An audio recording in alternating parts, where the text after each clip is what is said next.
and welcome to Cosmos with Cosmos. Of course, I'm Liz. I'm Mike. I'm Brandon. And today we are discussing the question, why don't satellites fall on our heads? They do it all the time. They do it all the time? Well, there's a shit ton of satellites up there. So we're going to discuss what's going on. Why don't they hit us, or do they hit us? And what happens there. But first, follow us on all things at Drinking Cosmos on Twitter, Cosmos with Cosmos on pretty much everything else, and subscribe, like, all that good stuff. Listen to us, Spotify, Anchor, Apple, all the things like Show that. us the love. Take our words into your head and live by them. Yes. Obey us. What are we drinking? All right, well, I'll start with you, Mike. I'm gonna. I have a Satellite Love, calling Satellite Love. Satellite of Love. In honor of Lou Reed and Pride Month, Satellite Love, and it's got coconut rum in it, blue curacao, however you say it, orange juice, all that good stuff. Cool. All right. So he has a Satellite of Love, and I have the Death Star. The Death Star. It is one of the biggest artificial satellites ever in any kind of fiction. So we have to take a drink. No, we haven't introduced the rules yet. And every time that he takes a drink, do we have to take a drink? Because it's a reference. Unsaid reference. No. And interestingly enough, he has a Death Star within his Death Star. I have a Death Star ice cube. I know. Well, I guess that. Did you say what was in it? No. Oh, okay. It was a white rum. I think there was some Kahlua, and there was some liquor. I didn't know what it was. Bartender? What's in it? It's funny. I picked it out too, so it's kind of fun. It was Bailey's Irish Cream. There it is. And a little splash of creme de menthe. And it tastes like I'm drinking a Thin Mint. Really? Yeah, I want to taste that. Let's see. Oh my God! It does. Yeah. Yeah. And the recipe calls for like a little mint leaf in there, but we didn't have any, so it'd be even more thin minty. Oh my gosh! Wow, that's good. Okay, well, my drink, I am drinking Perpetual Freefall, and it is milk, coconut rum, mango rum, and a splash of orange juice with ice blended together. Yeah, I use food coloring to make it kind of purple. Yeah, even though it looks white on the thing, it is purple. Perpetual Freefall. Perpetual Freefall. Okay. Yeah. All right. Yeah. Why is that? Well, we're talking satellites. It goes. All right. Of course, we do have some drinking rules for you to play along with while you listen and or watch. If you hear any dogs barking, which could very likely happen this episode, take a drink. If we make any Star Wars or Lord of the Rings references, take a drink. Every time Brandon takes a drink, you take a drink. We won't take a drink, It's but you can take a drink. I'll just take one very long drink then to get out of the way. This is so good though. Oh my goodness. Okay, I like that. Anyway, satellites. Satellites. They're in orbit around the Earth constantly. There's a ton of them up there. Why aren't they just raining down metallic bits of terror on us? Metallic bits of terror. And also radioactive terror once in a while. Oh, yeah. Okay. Talk to Canada about that one. Yeah. Well, I mean, really, we have Newton to blame, don't we? Fucking We do have Newton to blame. Is that Isaac? Isaac? Sir. Oh, Isaac. Sir We gotta get that right Isaac. now. So if you remember when this came out, that was like 1690-something, a couple weeks ago, the Principia. When he put together the laws of motion. Oh, Principia? Principia, however you want to say it. Okay. Like principles. Principia. Written entirely in Latin. Talk about elitist. Have you read the original version No, in Latin? I'm not that Catholic. I'm not Catholic at all. I can't do that. I feel like you'd have a little Latin did on Latin your belt. but wrote it backwards too? Backwards and upside down. Yeah, so that people wouldn't steal his shit. Yeah, it worked. I can barely write with my opposite hand. Jesus. Okay. He was also anyway. ambidextrous. Oh, of course he was. So yeah, in this seminal book, whatever you want to call it. Three books. Three books, I apologize. He puts together the laws of motion, and he has a thought experiment is what if you have a massive cannon and shoot a cannonball extremely fast? Mm-hmm.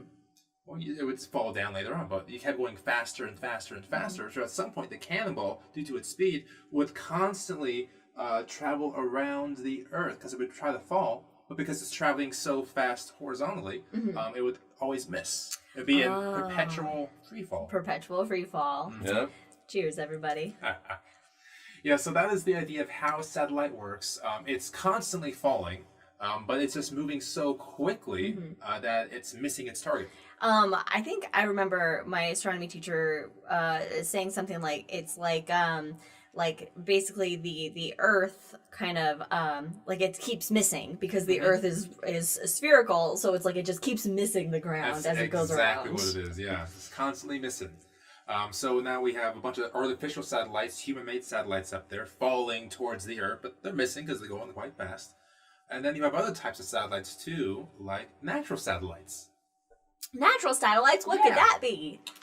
Oh, We saw it really nicely last night. It was nice. It was beautiful last night. What is the natural? So like the moon. Yeah, the moon. moon's The moon a natural is a satellite. So if it stops, if its horizontal velocity went to 0, just come back to Earth. So wait a minute. Not a good thing though. So when you say the word satellite, though, I think most people are thinking in their heads like, something man-made, those things like GPS, that's going around the Earth, whereas the actual definition of a satellite is an object like in orbit around another body. So you could say that even then the planets like the Earth are satellites of the sun. Yeah. And we learned just literally like 2 minutes ago, the sun is in a galactocentric orbit around the center of the Milky Way. Galactocentric. Galactocentric. Now let me clarify though. We learned the word. We knew the sun was in orbit around the center of the galaxy. Okay, we knew that part. We learned the word. We didn't know it was called galactocentric. Yeah, I didn't. That's I'm pretty just cool. learning this now. Apparently, you guys were learning stuff I am without 0 me. days old since learning galactocentric orbit. Hey, just a baby. So we got geocentric, heliocentric, galactocentric. So you kind of have these rings of orbits, if you will, of satellites. It's kind of the same thing about the Earth with artificial satellites as well. You have low Earth orbits. These are satellites that can be pretty close to the Earth, about 10 times higher at its closest than planes go, for example. Okay. That's still around So pretty 120 high. miles Yeah. altitude. And that goes to about 1,200 miles. So about 120 to 1,200 miles is low Earth orbit. Okay. And within low Earth orbit, you have things like the International Space Station. Hey. Yeah, that's traveling at 17,500 miles an hour around the Earth. God, that's fast. It's very fast. If it's going slower, it would fall back down towards the Earth. So we don't want. Right. It will happen eventually, but not anytime soon. We don't want anything falling back down to Earth. No. Well, we kind of do, but we'll talk about that later. Oh, okay. We want it to be Ooh. controlled, though. I mean, we There do we like go. crashes. Yeah. So, they're going 17,000 miles around the Earth, and it's not 0G. So you see the astronauts floating up there. It's not because they don't have gravity. Yeah. It's because they're constantly in free fall. Perpetual freefall. Yeah. So if you went on a roller coaster recently and you felt like you dropped so quickly, everything kind of floated around you. It's the same thing the astronauts are experiencing, but constantly. Just always. Yeah. Oh, man. God, that's got to be a weird thing to get used to. There was, I forget which astronaut Takes it them was. a couple of days. Yeah. Yeah, I so- was. Yeah. Yeah, so when they do go up there, a lot of things happen about the body, of course. Their inner ear gets all wacky. Yeah. So, that's where the vomit comes from. Their face puffs up, their eyeballs change a little bit, they flatten out a little bit. So a lot of weird things happen because you're constantly falling. You don't have that gravity. Yeah, we didn't evolve for being in No. space. No. But we talked about it's a constant free fall looking down at the Earth, and there was a recent quote by an astronaut, I forget who it was. They go, I realized when I was up there, I'm not afraid of heights, I'm just afraid of gravity. Ah, that's what you're Yeah. afraid of. You're afraid of not the height, but the fall. It's the fall. It's the sudden stop. It's the sudden stop is what it is. But yeah, it's the fall. It's the fall. So my mom asked on YouTube. So all the planets and bodies in the universe are in perpetual free fall.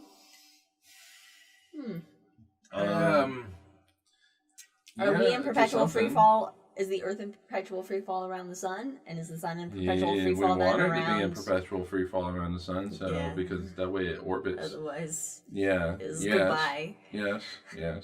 We're in perpetual free fall to the center of the Earth. It's just that the Earth is in the way. We're just perpetually falling constantly, and I picked a great drink name for this episode. And I don't want to go too far down the rabbit hole, because this is a rabbit hole, but gravity is just one force. Even though it confines all of us to the Earth, it's the weakest force out there. Like, think of a magnet, for example. You can just pick a magnet up, put on some metal, and it completely negates the force of gravity. Yeah, that's... Like, the immensity of the Earth is overrun by a tiny little magnet. That's crazy. You don't even have to talk about the magnet. Your arms, your legs. That we could go like this. Yeah. We're raise my arm overcoming up. every single Take that gravity. molecule and atom inside the Earth, creating that gravity. We're overcoming it. It's the weakest, and we don't understand why it's the weakest. But yeah. Cool. 3 other forces though: electromagnetism, strong and weak nuclear forces. And that's a rabbit hole. That's the rabbit hole. Free fall. Keep going. No, I can't. Copyright issues. Yeah, so International Space Station is in low Earth orbit. That's about 125-ish miles above the Earth. Okay. A little above the ISS is another famous satellite. This is what do we call a science satellite? The Hubble. I was going to say the Hubble. The Hubble. It's the Hubble Space Telescope. Wow. Okay.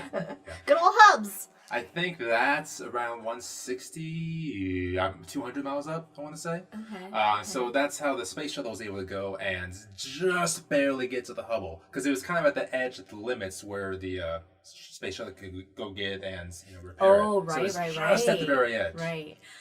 Just a side note, real fast. I want this to be either like a cartoon I would watch or just something, but Calvin and Hobbes. Calvin and Hobbes. And it's like Hubble and his buddy Calvin, and then do a little, you know. Yeah. I mean, I can do that. Yeah. Anyway. Continue. So yeah, you got the hubs up there at 200-ish miles above the Earth. And above low Earth orbit, you have the, cleverly named medium Earth orbit. Medium, really? Uh-huh. Is there also a high Earth orbit? We'll get there. Ah, Jesus, astronomers. Well, okay, so medium so lazy. Earth orbit. Yeah, medium Earth orbit's tricky because that's where a lot of the Van Allen belt is, with a lot of the radiation. Oh, okay. So they have to be really hardened. So if you want to go to, deep space, for example, to the moon, you have to make sure that all your devices, electronics, are hardened against that radiation, so it doesn't, play twinkly stars with it. How do you harden it? You know who's not hardened? People. No, we're not. And you have to pass through it to go to the moon. We're as weak as gravity. How do you harden it? That might be more of a branding question, but it's there's engineering that shields it. There's a lot of engineering. Okay. There's a lot of steps that goes into judgment of what technology is allowed to go up in space in the first place. I've forgotten off the top of my head what TRL, technology readiness levels. So before they go into space, typically NASA has to prove these technologies if they're hardened against the radiation and they can function in space, and the harsh climate, hot, cold, all that kind of stuff, communications. So the different levels of TRL. And so in order to go to space, you need to pass all these levels, and one of them includes can you survive the Van Allen belt? And that's why it's very expensive to develop new technologies. Yeah. If you have something brand new and it hasn't gone through these levels, well, NASA's not going to like that. Yeah, no, it makes sense because it costs a lot of money to launch anything. So it's going down. It's going down a lot recently, but that's good. I mean, yeah, but still. It's interesting how all these electronics have to pass that, but people don't. Well, we just hope there's no, we're usually the people are usually inside the electronics that are being sent out. Well, but it's still, so with the space station, when the astronauts are sleeping, they're told stories of when their eyes are closed, they can still see solar flares popping through their eyes. They light up when the sun hits them. But with the eyes closed, they can still see it, this radiation. Wow. Yeah, probably has little flashes. Yeah, little That's flashes. that's crazy, and it is also crazy. kind of terrifying. Well, not only do you see the sun literally when your eyes are closed, but also on the space station, When everything's quiet, the computer's going to power down. You can hear micrometeoroids pelt the space station. They can hear it. Oh my, that's even more terrifying because, wow. And so you can see pictures of the space station. Look at the solar panels, and they're just like covered in holes and things. The space station itself, like the habitable modules, they have something called the Whipple shield. So it kind of helps. I thought you were gonna get way more excited when you said Whipple. I was like, oh, it's coming. It's the Whipple, coming. The Whipple shield's shield. coming. Named after Fred Whipple. But no, so that Whipple shield allows micrometeorites and small bits of space debris, we'll talk about that later, to hit the space station and not tear it apart, not tear it asunder. Yeah, which is good. Is asunder the right word in that case? Sure, I don't know the exact definition of asunder. That pertain to oceans. It's going and, down going beneath the water. Asunder. Okay. I think it works. Anyway, so that's medium Earth orbit. Things like GPS are up in there. Okay. The and gooks. And above that, what do you think is above medium Earth orbit? Military. Oh, high Earth orbit. Which question are you? Don't phrase it like a Jeopardy question. Who is? No. Geostationary. Oh. Yes. And we call this geostationary orbit because the speed it goes around the Earth matches the rotation of the planets. So it constantly has one area of the Earth in its view. And so that's great for things like weather satellites. Is it geostationary or geosynchronous? Geostationary. It's stationary to the Earth. Oh, okay. So a lot of European communications and their former GPS, they're in geostationary. Okay. All right. Great for weather as well. Because you can always have the one view of the Earth in you and see what's going on with the clouds or the humidity or what have you, the pressure and so forth.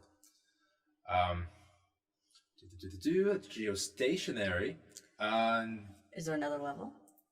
Around the Earth? Well, kind of. We have, of course, the moon. Okay. There's no other level like above geostationary. No, there aren't currently satellites above geostationary. But then you have things like the James Webb, which will still be technically in orbit around the Earth, but it's in a different type of orbit. Okay. It's in a Lagrangian point. Okay. Do you want to explain what a Lagrangian point is?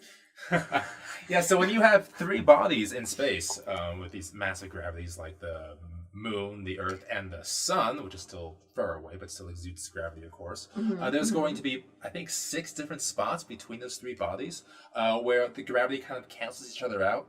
And it's like a well, so you can kind of sit in the well and not use fuel, and you can just stay in that spot. Oh, okay. So the James Webb point, that's going to be about 1 million miles beyond the moon, and it's going to hang out there, which will happen this year. Oh, beyond the moon. No, we can't. There's no point, and knock on the wood now, it's going to happen this year. Wow. Is it really? It was scheduled for Halloween, but it had to be pushed back. One side note, one cool thing. So is it going to be like, it's going to be December 31st at 11:59 Hey, you know what? p.m. If it goes, it goes. One fun fact of the many fun facts about the James Webb is they're going to a French New Guinea to launch it down there. And NASA is sending other ships with it, military ships, because they're worried about pirates. Like, oh, wow. They're worried about pirates taking the James Webb Space Telescope on the way to launch to space. Actual pirates. First of all, what are the pirates going to do with it? How are the pirates going to transport it? How big of a boat do the pirates have? They'll hold it hostage. Absolutely. Give me a shit ton of $1 trillion. Or they'll just take it down for the sake of watching it burn. What are we going to do? We're just going to be like, fuck it, whatever. We waste enough money anyway. Oh, God. I know, that'd be the worst thing ever. You don't want to piss off all the nerds in the world, pirates. Pirates? No, those military ships will blow the pirate ships out of the water. The pirate ships won't even get close enough to it. Yeah, the pirates don't really have great technology these days. Well, in terms of their dominance on the sea. All right. So that's kind of the lay of the land with satellites. You have different orbits as well, like graveyard orbits. Graveyard orbits, that's fun. What's that? So there are multiple ways to get rid of satellites after they, battery's dead essentially. You could either raise it up to a graveyard orbit, which is an area where no active satellites are. It's above medium Earth orbit. Just an orbit of corpses. Yeah. An orbit of metallic corpses floating perpetually. In free fall. In the depths of space. Sure. Okay.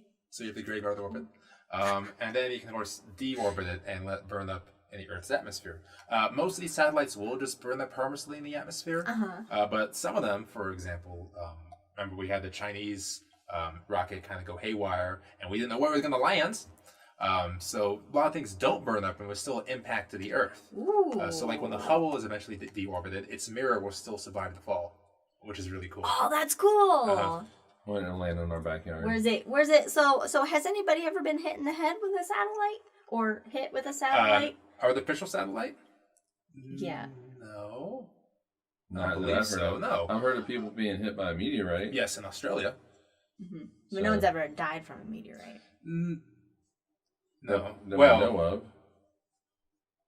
In recorded There was history, a dog that there's was killed, right? I think there was a dog that was killed. were there no deaths in Tunguska? No. Okay, but that's not a satellite. Well, oh, that's true. Okay. Well, you said something. Okay. All right, so yeah, I did say meteorite. I just right? wanna- There we I go. just wanna I was see- still not for a Yeah. I second. just want to see I if think there's there was any. a death in if- Tunguska. how so they basically control where it's gonna deorbit and land. They do. Just to avoid situations where potential deaths. Or a situation like, for example, in the 60s, a Soviet satellite with a small nuclear reactor burned up in the atmosphere and scattered its debris over Canada. It's called a Cosmos 4 or 5, something like that. And quick aside to that, Canada's like, yo, Soviet Union, what the hell? You want to help us out here? So we want $6 million to help clean this up. And Soviet Union goes, no. You know, this is your land, your problem. Yeah. Ballsy. Now, through Sounds about right. That's on Soviet brand. Union. through international courts, they eventually get $3 million, which is half of what they wanted. But they just scattered radioactive debris across that's Canada. for Canada. Come on, They're Soviet just- Union. Ugh. Gosh, it's like Well, if it had fallen in Poland, they would have cleaned it up. But Canada was aligned with the U.S., still is, and so it was Canada. an quote-unquote enemy. So, you know. take that. So we like to avoid those types of situations. Yeah, I think that would be good. So there is actually an internationally... Oh, go ahead. I was just gonna say, Adam would like to know how those Australians ended They were up. fine. Nobody died. They Nobody bounced back because they're a bunch of kangaroos. Good day, mate. And there goes everybody in Australia watching our show. That's true. snowing. All three of them. Snowing. All three of them? We got three? 3 Australians, yeah. Cool. Sure. Okay. Anyway, so yes, there is an internationally agreed upon re-entry area for these satellites to crash land. It is in the southern Indian Ocean. It's Okay. very far away from any islands, any civilization, lots of fishies. But so now you just aim for that area, it crash lands, and you can go explore with scuba gear if you want to. Did China hit it with their rocket? They did land in the Indian Ocean, but it was not intentional. It's like, hey, we just turns out it worked out okay. Oh shit. We seem to be very irresponsible with our space endeavors. Very irresponsible. So we talked about all the satellites up there. Right now, there are about 2,700 active satellites. There are 3,000 dead satellites. And Wait. There's 2,700 active. Yep. 3,000 dead satellites. dead satellites. Okay, so there are now more than 3,000 because of SpaceX deals. That's a rant later on. Wait till we talk about responsible space travel, folks. This is where we just sit back and just let Brandon look into the camera There you go. and just go. So about 3,000 dead satellites, Okay. yes. Okay. But through the decades now of just space up there, satellites have kind of hit each other. Astronauts have lost things. There's a glove out in orbit. So all these things that we can measure, about 1 centimeter, which remember when you go in 17,000 miles an hour, is a bomb if it hits anything else. There are, how many pieces of space debris do you think are out there that 1 centimeter or bigger? A million. Millions, A million? trillions, billions. 128 million. Okay. And we have centimeter That's a because lot. that's about what we can track. About That's a centimeter. tiny. It is. How? Going 17,000 miles an hour. Yeah, it's tiny and fast. How do you? I can barely even track a golf ball if it's that's hit. Now that's just the known. I'm sure there are other 1 centimeter size objects that we can't see. But typically like the size of a softball, we can track that pretty easily. Baseball, golf ball, we can get that kind of stuff. Yeah. But smaller, it gets a little difficult, and that's why you see the space station littered with hits, because there's just millions of things out there. Wow. And also, if you remember pictures of the space shuttle, you would always see the underside of the space shuttle facing space, and the cockpit and things facing the Earth. That was to protect the astronauts, because the shuttle would come back and people would look at it and it would just be littered with tiny micrometeorite hits. Wow. And that satellite's hitting it. So we flipped it upside down to protect them. Okay, that makes sense. Now, nothing big has hit the space station or shuttle, except something big did hit the Mir space station. Oh, that was a while ago. Yeah, this was in the 90s. This was the Soviets' second space station. I think it was a second space station. And they lost track of a satellite they were trying to dock with, and it just hit the space station. Wow. It was insane. How did they lose track of something? Okay. Oh, Right, yeah. well. So Mir was just a cluster cuss and a half. There was a fire on it, in which the American astronaut tried to escape, but the Soviets, not the Soviets at the time, the Russians, they stayed up there because they worked off basically a commission. If anything went wrong, their pay was docked. So they stayed on to try to put this fire out. And the Americans are already in the Soviets saying, let's fucking go, guys. Wow. Look, American parts, Russian parts, all made in Taiwan. All made in Taiwan. Nice reference. Adam says there's an anime called Planetes, which is Greek for planets, where the main character is out in space as part of a space janitor team cleaning up those micro debris and whatnot. Great segue. Because there are companies out there looking to do just that. I feel like that's a good business to capitalize on. Mm-hmm. Yeah, there's a Japanese company and also a British company. I cannot remember their names off the top of my head. I apologize for that. How dare you? No, I know. You should apologize. But I believe they've set the proof of concept up already in space to collect some debris and bring it back down. Okay. Which is awesome. So there's debris collection, which we'll have to do. And then with all these dead satellites, there are a couple of companies out there that want to go up and put new batteries in these satellites, basically, and let them work again. So that way they're not dead, they can still move around, you can refuel it. Recycling. Yeah, exactly. Basically. Because we have 3,000 satellites, and they cost a lot of money to, A, make and B, put up there. So might as well reuse them whenever we can. Yeah, I know. If we're learning how to reuse rockets, by relanding them. I think the first satellite that was just, basically recommissioned, I'm not sure if fuel was added to it, if they recharged it, was earlier this year. Oh, okay. I think it was back in February, I want to say. That's cool. So yeah, we recharged the satellite and it came back to life. Zombie satellite. Zombie satellites. Well, all right. So here's my question about space cleanup. Yeah, How do they actually go about doing it? So you, clearly it's not like you're picking up trash off the road where it's basically everywhere and you just pick it right on up. There are a couple ways. So it depends on what type of debris you want to get. If it is a dead satellite or if it's a tiny micro piece out there. See, that's what the dead satellite, I see you can just go up to it. You know where it is. Attach you can go up to and bring it back down. That type of thing. It's the little stuff. Nets. Nets. Okay. Giant space nets. Satellite fishing. All right, now that's different than what I even had in mind, but that's really cool. I'm just going to take a big old net up there. Yoink. I mean, it seems like it makes sense. As long as you're more or less matching the velocity of the object. Because if you're going, 30,000 miles the other directions, then you're just going to pop straight through and destroy your spacecraft. Okay, yeah. So as long as you know the general, speed, you can just kind of grab it and envelop it. Do that nice little space hug. Like a jellyfish. Like a jellyfish. Or an amoeba. It's actually an amoeba since they... or a face hugger.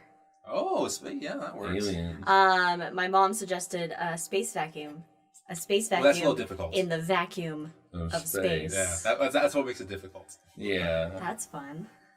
Yeah, that I feel like that's like a matter antimatter. Like you turn on a vacuum in space that the whole thing just I don't know, explodes, implodes at the same exact time, and it's bad news bears for everybody in the universe. You probably burn up that motor real quick. It's not pulling anything in, so. Here it pulls in the air. Yeah. Creates that vacuum. So we're talking about how to collect space debris, but there have been countries that have intentionally made a considerable amount more space debris. Rude. Well, U.S. and China. I mean, rude. So Still, what- of course, we're part of it. I think China did it first, so we're like, oh, we gotta test ours too. So what they did is they found a satellite that was defunct, put up a missile and blew it up, just to see if they could. Just to. And they did. And that was responsible for a huge amount of our current percentage of space debris. I mean, to be fair, I'd wanted to see what I could do. Isn't that the premise of gravity? I forget what ended up hitting. Oh, I was gonna suggest for The Hangover we discuss Gravity. everything wrong with Gravity, the movie Gravity. Now, to be fair, when the U.S. blew up its satellite, it did in such a way where the debris came back to Earth. In a responsible way or in a haphazard? In a couple years. It takes some time to deorbit. Okay, all right. Which is harder? Is a good question. Ocean cleanup or space cleanup? Well, it depends what you mean by harder. Technologically, space. Politically, probably ocean. Because everyone, so I hate to say it, but every modern country is impacted by space debris, because if it hits a GPS or an equivalent, you're knocked out. But it's easier to ignore ocean. There's a trash island the size of France out there. We need our internet. I disagree with that a little bit. We need our Google Maps, or else we'll all be lost. I disagree with that a little bit, though, because space is not here, and the ocean is here, and you can experience the ocean much easier than you can experience space. It's always easy to say. I'm agreeing with you, but that's just kind of the perception out there.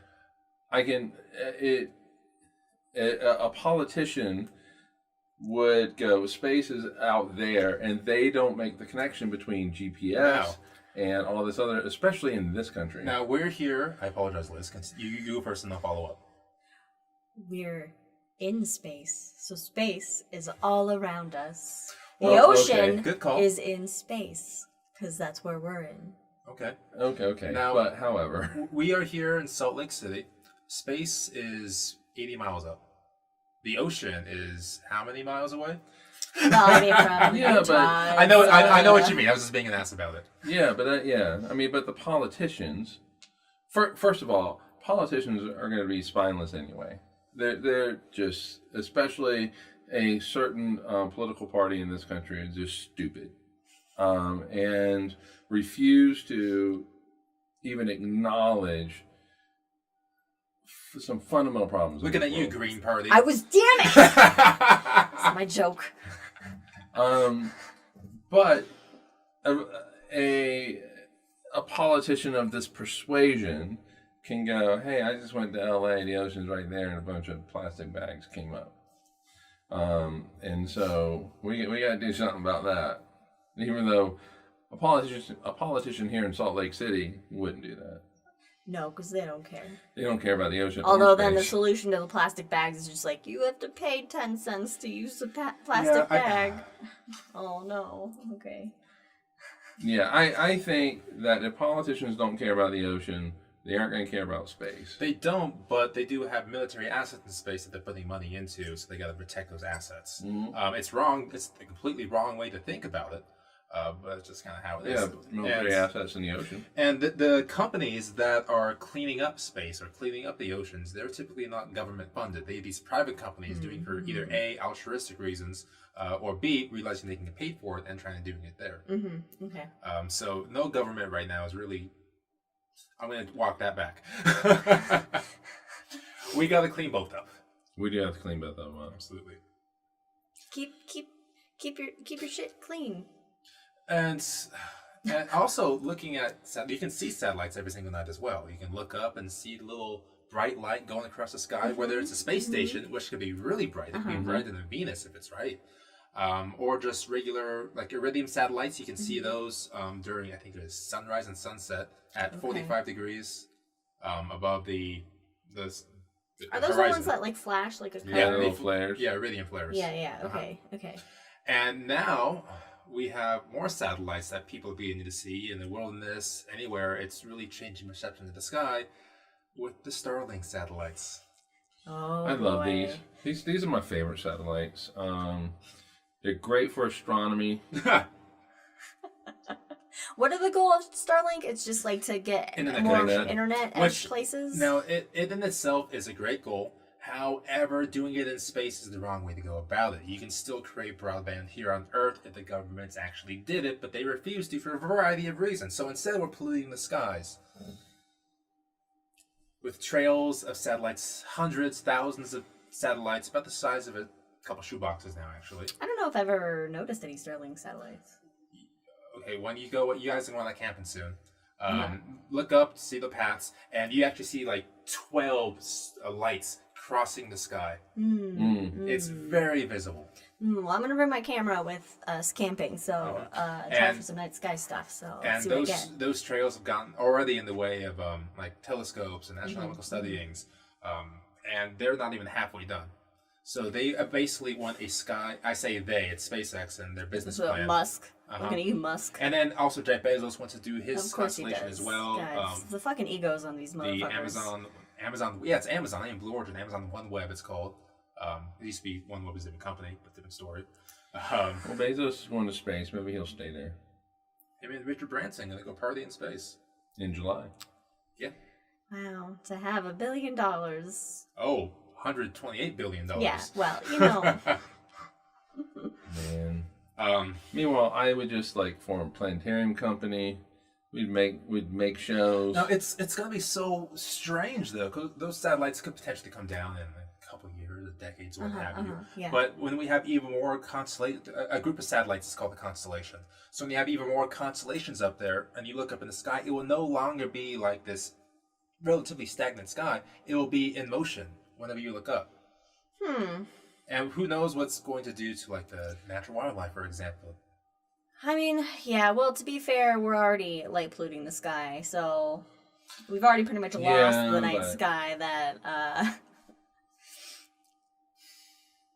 Now, I do want to say there are rules in place internationally and in this country as well as to like how long satellites can be up there after they die. Then you have to have a plan to move them or deorbit them after the lifespan is up. Okay. Yeah, but a private company doesn't have to adhere to that. They do. I'll also be fined like $10,000.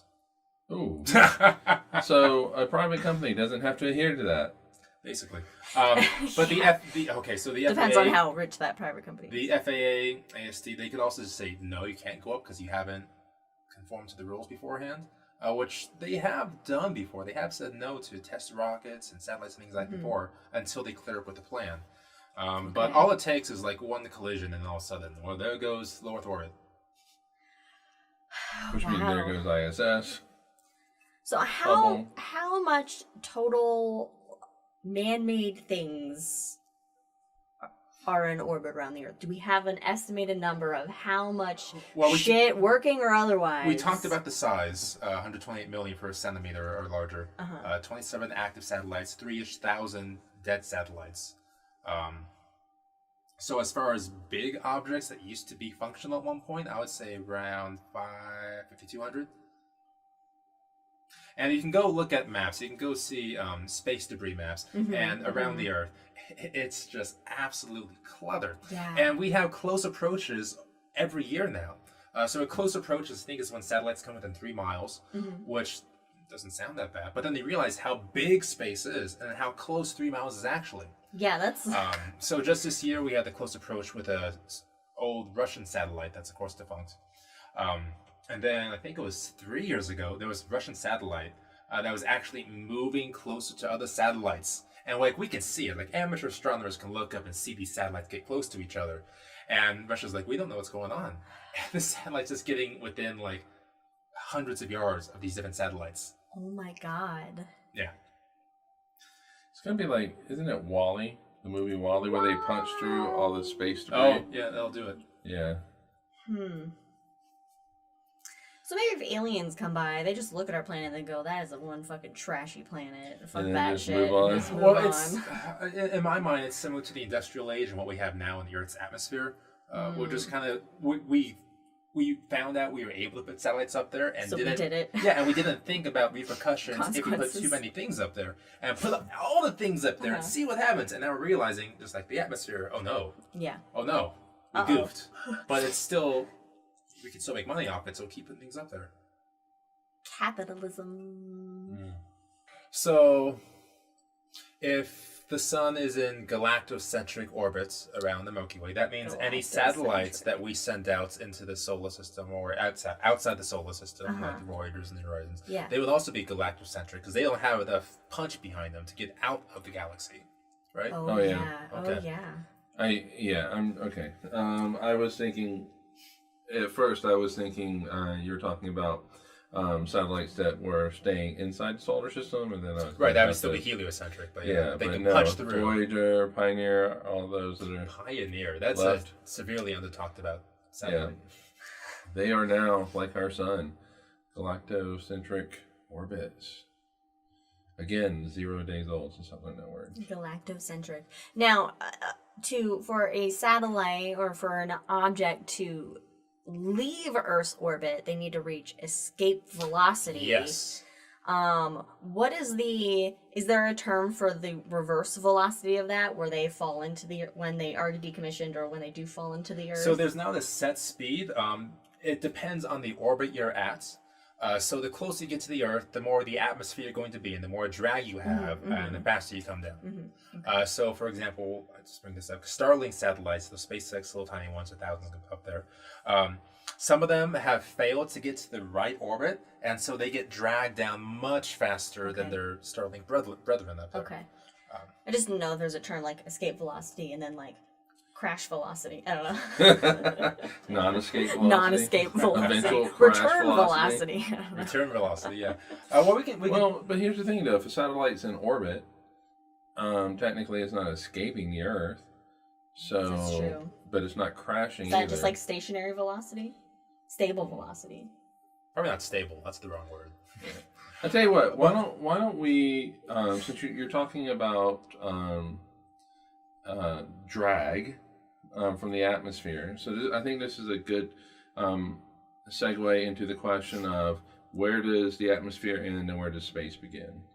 That's a very good question. Oh yeah. There are two common definitions of space. Okay. There's really one international definition, and that's the Kármán line. That is, I think, was 62 miles above the Earth. So that's the generally agreed upon area of where space begins. I think that's just 100 kilometers up. Okay. 62 miles. So the question is, why that? Is it just an arbitrary? We picked 100 kilometers up. Basically. Okay. Right. Basically, the U.S. has a different definition. I think ours is a little below that, around 50 plus miles up there. So there's no standard, just global definition of... Well, that's not what the Kármán line is, but the U.S. has to be difficult. And for the longest time, there was kind of a myth out there, which I thought was right as well, that the U.S.'s definition was lower, so that way we can have spy satellites fly above the Soviet Union and still be technically considered a satellite, and it'd be okay. Oh. But it turns out that was a myth. Oh, okay. And it blew my mind a couple years ago when I found that out. We just have it different because we're difficult. Okay, yeah, like... So there are some people out there that's trying to find an exact definition of where the boundary of space begins, and they're using the elliptical orbits of satellites and measuring their drag to find out where the atmosphere, like where's that tipping point. Okay, it's like using like the Voyagers to then see like when those... they stop getting the particles or the particles from the sun. Yeah, the heliopods. And so they're like, okay, it's now like outside of the sun's influence or whatnot. So the one person I know that's done an immense amount of research into this, he's tracking all the satellites up there and measuring, the velocity, how close they are to each other when they're coming down. Jonathan McDowell, so we call it the McDowell line. It turns out it's between the U.S. definition and the Kármán line. Okay. It's around like 58-ish miles, I want to say. And that's about the area where if you dip below that, then the Earth's atmosphere is just going to take you down pretty quickly. Okay. And because a lot of those satellites are elliptical, so elongated like an oval, they fly out of that line, come back in, and that's when you can see it slow down when it kind of gets to that little definition. Okay. It slows itself down. Yeah, but it still loses velocity. So when it comes back out, it's not going to go back out to that. No. It's not the exact same orbit. It's a decaying orbit. Decaying is the word to use, yes. Oh, I should have named my drink Decayed Orbit. Well, you did decay. I think you just said decay or something like that. I don't know. I When don't we were know. coming up with No, I great don't think I names. said decay. My mom asked, do they pre-program them or is it time to come down? Makes me think of a kid. Like mom goes out and calls the kid, come home. Time to come home. Time to come home. So most of these satellites, they're still all of them that are active are in communication with the Earth, and they still should have the right amount of leftover fuel, reserve fuel, to deorbit themselves. So when I say that these companies and countries, they signed agreements to make sure they can deorbit the satellites after their end of life, they always need to keep in reserve that right amount of fuel. So they can give them that boost it little back push home. to okay. And it may not be immediate. It could take 10 years to deorbit the satellite, but as long as they're in the right orbit to eventually deorbit, that's what they're looking for. Or raise them up to that graveyard orbit we talked about. Yeah. Cool. It just always blows my mind that we, as a species, have been able to figure all this shit out. It's taken us a and while. really, it's all just like, it's engineering and math. And bureaucracy and politics. Yeah, well that just gets in the way of the figuring advancement. out part is, math and physics, which leads to engineering. But we figured out how to do that in 1690s with Newton. Yeah, well, it's Well, the, yeah, but the technology technology's needs gotta to catch catch up. up. Right, Yeah, right. Technology always needs to catch up with the Well, I mean, the thought. rabbit part of hole. it. So stop me if you must. But the only reason why we have space in the first place is because the Nazis had to bomb London with the V-2 rockets. So rockets were developed for military and weaponry, and so that's the reason why governments put money into it, was to kill people. Unfortunately. Well, yeah, Oh, that's why yeah. the governments put money in anything, is to eventually kill people. I mean, Robert Goddard did the liquid propelled? Yeah, liquid first propelled rocket, and then the Nazis militarized it. I mean, yeah, that's what governments do. They militarize everything. Yeah, it turns out science for the sake of exploration is extremely difficult to Justify the funds for? Yeah, I mean, it shouldn't be difficult to justify. No, it shouldn't. We choose to go to the moon not because it's easy, because it is hard, because it is there. Why did Hillary climb Everest? Because it is there. I mean, Why does Rice play the University of Texas in football? Yeah. Because it's hard. but it's not just because we're, it's just for the sake of it. I mean, we get so much stuff back from that research when it's We do. so much technology that trickles down. But you don't, when they're being first invented and put out there, the politicians, the people in charge of the purse strings, don't necessarily think, what kind of spin-offs will we get off of this? Will we get LASIK? Will we get MRIs? Will we get new road technologies, wheels, rubber, a variety of things? They don't think that. They just think, well, the space shuttle is going to cost about $12 billion to make. And we're going to have some workforce that can do it here in Mississippi. So let's just build that so we can spend the money here. We don't care what happens. It's political considerations. It's the entrepreneur, as much as I hate capitalism, the entrepreneur who goes, oh, I can make this into something that, people around the world, even though they're probably not thinking around the world, can use and enjoy. And Okay. So let's recap our learning for this episode. We have talked about what satellites are. There are different types of satellites, the various orbits of satellites, the layers of the atmosphere, and that Starlink sucks and is ruining the night sky for everyone. for Ultra And instead, governments is subsidize building it here on Earth as opposed to polluting the sky. But hey, There you go. And that you don't have to worry about a satellite falling on your head because they got all that math and physics worked out. And when they do come down, more often than not, it's going to be a controlled impact or burning up in our atmosphere. More often than not. You can't say never because you never say never. shit happens. Yeah, shit does happen. But on that note, thank you everyone for joining us on this episode about satellites. Of course, follow us on all the things at Drinking Cosmos on Twitter, Cosmos with Cosmos on everything else, and subscribe to us on all your podcast listening platforms and on YouTube, where you can watch The Hangover that is coming up right now. So thanks for joining us, and we'll see you next time when we talk about something else related to space. We'll see ya. Meaning we'll figure it out on Friday before. Pretty much, exactly. Cheers, everybody. Stay safe.